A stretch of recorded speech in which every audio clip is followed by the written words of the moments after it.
ना किसी के बताने पर, किसी के सुनाने पर, किसी के सत्संग से कोई कृष्ण से प्रेम कर सकता है। तो बोले फिर वो कृष्ण से प्रेम होता कैसे?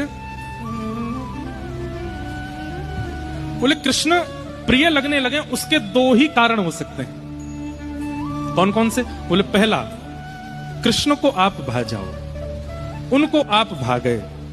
और दूसरा कारण इतना सुंदर बताते हैं श्री प्रहलाद जी महाराज। क्या कहते हैं?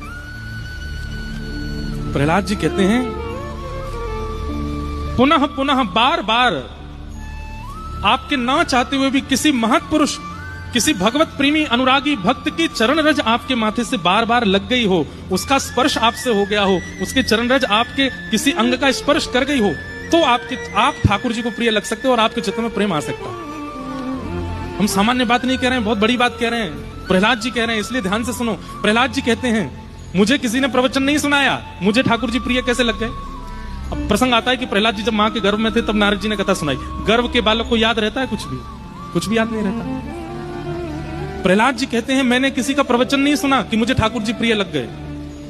दूसरा, मैंने तो बचपन से माहौल ही नहीं देखा कि मुझे कहीं हरि दिख गए हो, कहीं मंदिर दिख गया हो, कहीं ठाकुर जी दिख गए हो और मैं उनके भक्ति में आ गया। मैंने कभी देखा भी नहीं उनको, तो मैंने भी नहीं चाहा कि मैं उनसे प्रेम करूं। ना मेरे चाहने से मैं उनका हुआ हूं, ना किसी की वाणी से मैं उनका हुआ हूं।